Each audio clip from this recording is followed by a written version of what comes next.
Shalom Javerim, les habla el Rab Joseph.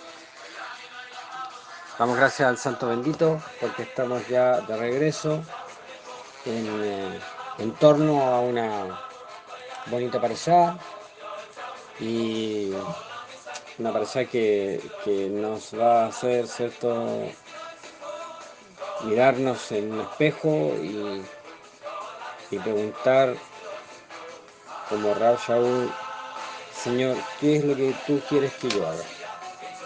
Esta parashá, la parashá de esta semana, parashá Vaishlach, y envió, se encuentra en el Sefer Bereshit, capítulo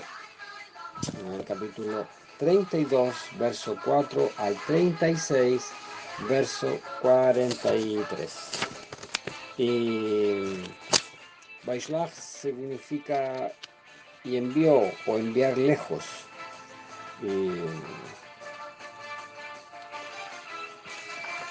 Y dice así: Vaishlach Yaakov Malakav Lefanav et Esav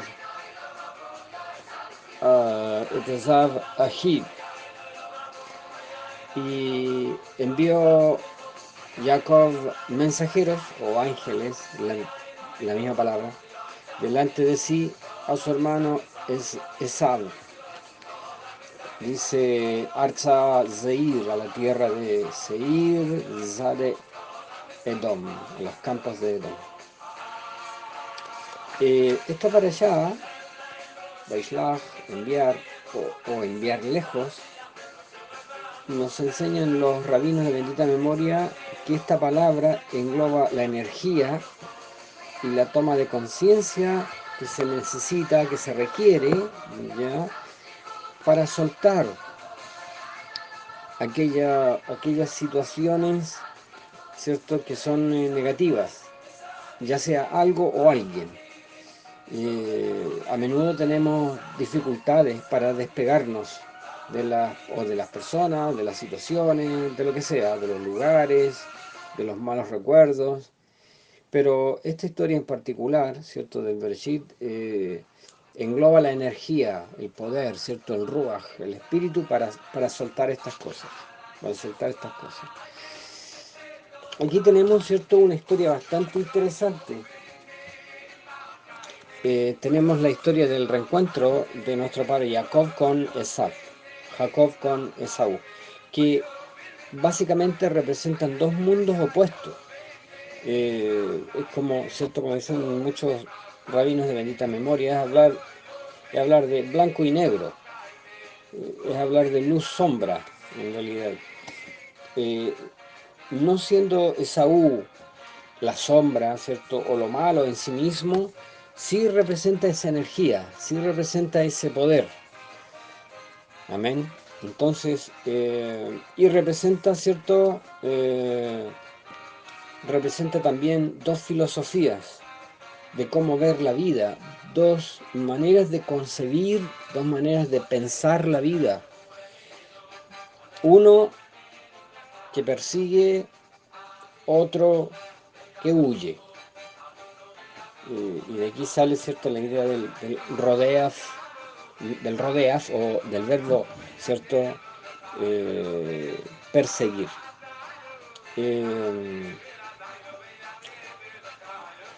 Explicar primero de que siempre nosotros estamos, ¿cierto?, en constante lucha entre estos dos mundos. Un mundo que se caracteriza por una conciencia clara de lo que es correcto y otro que no tiene claro lo que es correcto, ¿ya? Que las cosas se van a mover en la medida, ¿cierto?, en la medida en que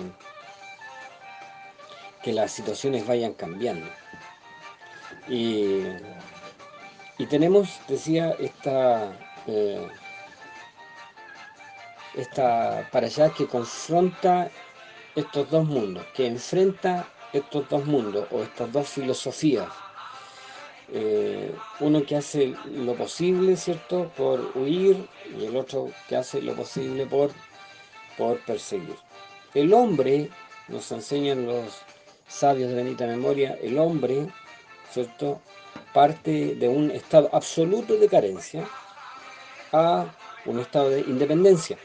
Cuando nosotros, por ejemplo, vemos al niño, ¿cierto?, un estado absoluto de carencia, dicen los estudiosos del tema que el ser humano, al nacer, de todos los seres vivos, es el ser más vulnerable, el ser, ¿cierto?, menos autovalente comparado con todos los otros seres vivos.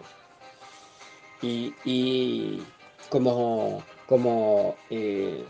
proceso, ¿cierto?, de enseñanza y de crecimiento y de madurez, él va a tener que partir de un estado de carencia, ¿cierto?, en la que él no es independiente, él depende de otras, personas y de otras cosas, hasta un estado de madurez de absoluta, ¿cierto?, independencia y de autosuficiencia. Eso es, en el fondo eso es. Debido a que el hombre, ¿cierto?, al nacer es el ser menos preparado para la vida, ¿cierto?, eh, va creciendo y se va haciendo de cosas que psicológicamente le conectan a él con la idea de que a medida que vaya teniendo cosas, él va a estar más seguro o va a estar más preparado para la vida. Cosa que en términos, o idea mejor dicho, que en términos generales es una ilusión. Eso es una ilusión. El hombre no necesita, ¿cierto?, de cosas o de personas, hacerse de cosas o asirse de personas como para vivir mejor o para vivir seguro. En otras palabras, no porque, no porque tengas un buen trabajo estás más seguro, no porque tengas una casa propia estás más seguro, no porque tengas un regio auto estás más seguro, no porque tengas, ¿cierto?, un seguro de vida incluso estás más seguro, sino que esta para allá lleva, ¿cierto?, lleva las cosas hacia otro punto, en realidad, lleva las cosas hacia otro punto. Debemos recordar que en la parashá anterior, ¿cierto?, vimos cómo Jacob se hace de la verajá, de la bendición que obtiene de manos de Isaac, su padre, pero por una especie, ¿cierto?, de artimaña orquestada por nuestra madre Rivka. La verdad es que hay varios comentaristas, hay algunos a favor y otros en contra de que si esto fue un engaño o no lo fue, y si el culpable es Jacob o es Rivka. Lo concreto es, ¿cierto?, que Rivka armó, ¿cierto?, orquestó esta artimaña para que Jacob se quedara con la bendición por parte de Isaac. El final de aquella historia es que cuando se entera Esaú de que Jacob se quedó con su bendición, juró que lo iba a matar, que a la muerte de Isaac iba a dar muerte a Jacob. Han pasado 20 años, que son una cantidad suficiente de años como para que el hombre cambie, para que la forma de mirar la vida cambie y para que te des cuenta que ya no puedes pasar toda tu vida huyendo, sino que tienes que dejar, ¿cierto?, que las cosas vengan a ti. Y tienes que dejar en el fondo, ¿cierto?, que lo que tenga que ser, o lo que quiera, ¿cierto?, el santo bendito que sea, te tiene que tarde o temprano encontrar. Esta para allá habla, en realidad, de enfrentar aquellas cosas de las cuales nosotros rehuimos, de las cuales, ¿cierto?, a las cuales esquivamos. Y eso podría hacernos, ¿cierto?, huir de situaciones, huir de personas, huir de hechos, huir de lugares, ¿cierto? Para entender, después de hartos años, como nuestro padre Jacob, de que quizás lo mejor fue enfrentarlo en su tiempo. Enfrentarlo en su tiempo. Dicen los psicólogos que de todos los temores con los que el hombre vive, el 85% de ellos nunca se lleva a cabo, nunca ocurre. Quiere decir que vivimos el 85% de nuestras vidas con temores infundados, ¿cierto? Como nos enseña la Escritura, el sol no te fatigará de día, ni la luna de noche. Representando, ¿cierto? El sol, la fatiga real, ¿cierto? La fatiga del trabajo, de la faena, de la labor, y representando, ¿cierto? La luna, aquella, aquella preocupación o aquella fatiga irreal, aquella que es una ilusión, aquella que yo siempre pensé que me iba a llegar y nunca llegó. Y malgasté hartos años de mi vida, ¿cierto? Con miedo, huyendo, y nunca ocurrió. Nunca ocurrió. Entonces, esta pareja nos habla de eso. Y está representado en dos personas. Recuerden ustedes que los personajes también representan, ¿cierto? Ideas o conceptos en el texto de la Torá. Y Jacob nos representa a nosotros en todas aquellas situaciones de las cuales nosotros huimos, ¿cierto? Corremos eh, por no querer entender de que lo mejor es enfrentarlo. Nos cuesta hacer eso, enfrentar, o sea, nos cuesta enfrentarnos a nosotros mismos. Imagínense ustedes, ¿cierto? Eh, Enfrentar a otros. Mucho más difícil, por cierto. Entonces, aquí tenemos ya la conclusión de un tiempo de huida largo, 20 largos años, para demostrar finalmente de que con la persona que yo me tengo que arreglar, o la situación que yo tengo pendiente, la tengo que solucionar, para que Dios pueda actuar en mi vida. Una de las cosas que yo debo entender es que desde los cielos se manejan todas estas situaciones solo para que yo aprenda, de que para tener una buena abodá, un buen servicio, una buena vida y para ser incluso libre, yo tengo que saber enfrentar ciertas situaciones. Eso es. Tengo que aprender a enfrentar ciertas situaciones. Si se fijan ustedes bien,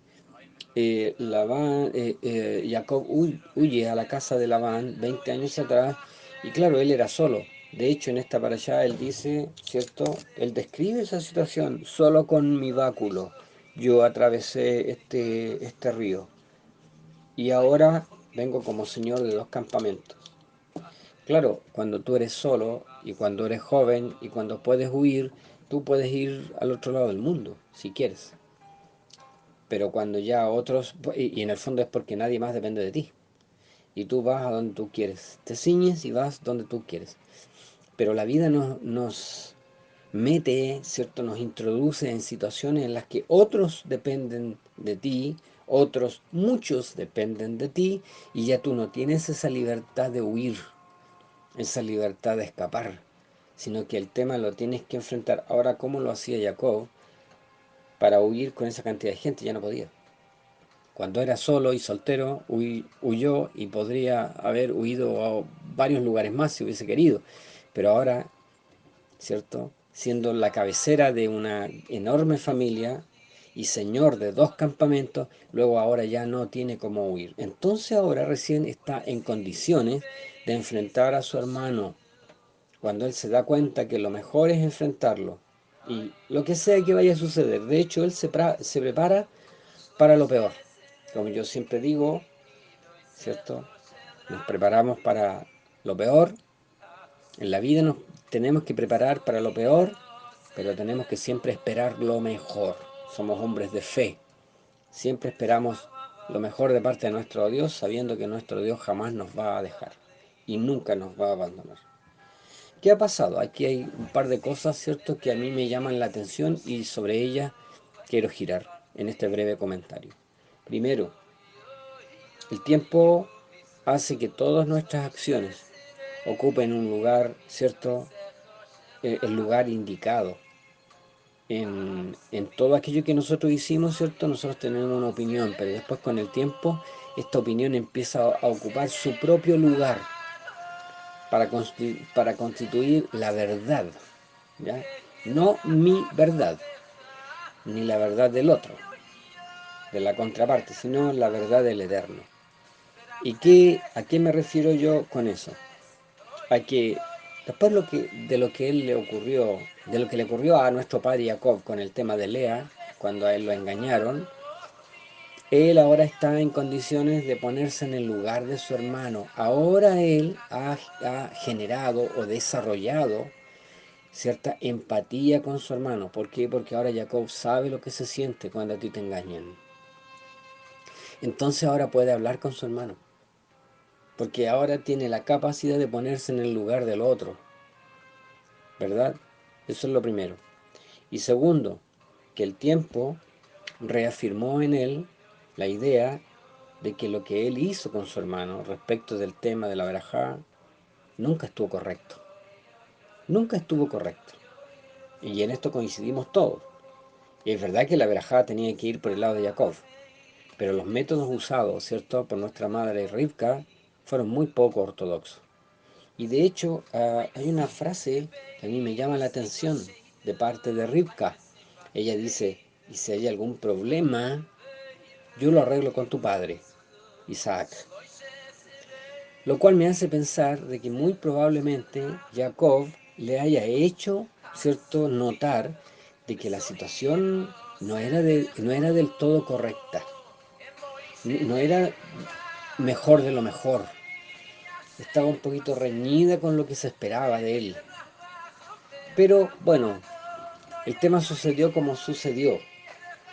Nuestros sabios de bendita memoria nos dicen que él siempre tuvo la convicción en su fuero interno de que lo que él hizo con su hermano no estuvo bien. Y a mí me habla muy bien de nuestro padre Jacob ese sentimiento en él. De hecho, si miramos con harto cuidado, ¿cierto?